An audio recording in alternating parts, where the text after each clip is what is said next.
నమస్తే, నేను మీ వాసా లక్ష్మణ. ఈ వీడియోను వీలైనంత ఎక్కువ మందికి షేర్ చేసే ప్రయత్నం చేయండి మిట్లారా. ఎందుకంటే ఆర్ఎంపీ డాక్టర్లపై వచ్చిన కాంగ్రెస్ ప్రభుత్వం కక్ష కట్టింది. ఇక వ్యవస్థ రద్దు చేస్తాం అనే విధంగా బెదిరింపు చర్యలకు పాల్పడుతున్నట్టుగా మనకు కనిపిస్తున్నది మిట్లారా.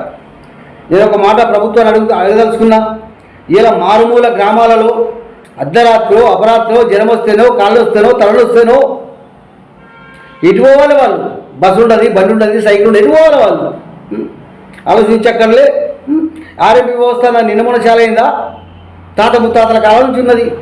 ఎన్నికల సమయంలో ఆర్ఎంపీ డాక్టర్లపై బెదిరింపు చర్యలు ఎందుకు అని నేను స్పష్టంగా ప్రభుత్వాన్ని అడుగుతున్నా.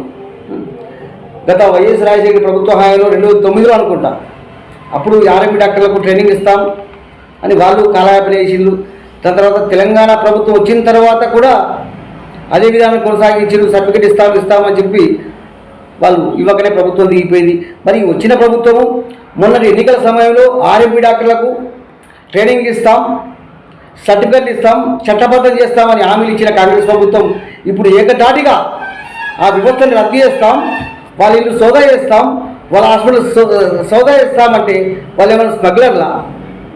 అంటే ఇక్కడ నాకు ఏమనిపిస్తుందంటే, ఈ ఎన్నికల సమయంలో కాంగ్రెస్ ప్రభుత్వం ఇలాంటి నిర్ణయం తీసుకోవడం వెనుక, ఇలాంటి బెదిరింపులకు పాల్పడడం వెనుక ఎన్నికల స్టంట్ ఉంది ఏమో అనిపిస్తుంది.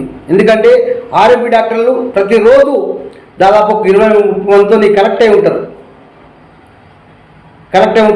వాళ్ళతో కాంగ్రెస్ పార్టీకి ప్రచారం చేయించుకోవాలనుకుంటున్నారా బెదిరించి? నేను ఇక్కడ ఒక మాట అడుగుతున్నా. ఇలా ఆర్ఎంపీ డాక్టర్లు దాదాపు అందరూ కూడా ఎస్సీ, ఎస్టీ, బీసీ, మైనార్టీ వర్గ ప్రజలే. అంటే అగ్రవర్ణ పాలన బహుజన వ్యవస్థపై ఉక్కుపాదం మోపాలనుకుంటుందా? కాంగ్రెస్ ప్రభుత్వానికి ఒక మాట సూటిగా చెప్పదలుచుకున్నాం ఇట్లారా.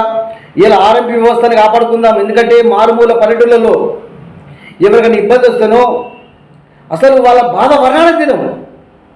ఎక్కడైనా సిటీకి వెళ్ళాలంటే 20-30 కిలోమీటర్లు వెళ్ళాలి. ఆ లోపు మనిషి ఉంటాడా? కాబట్టి మిత్రులారా, ఆర్ఎంపీ వ్యవస్థ ఉండాల్సిందే. నేను కాంగ్రెస్ ప్రభుత్వం అడుగుతున్నా, మీకు శుద్ధశుద్ధి ఉంటే వాళ్ళకి ట్రైనింగ్ ఇవ్వండి, సర్టిఫికేట్ ఇవ్వండి, చట్టబద్ధం చేయండి.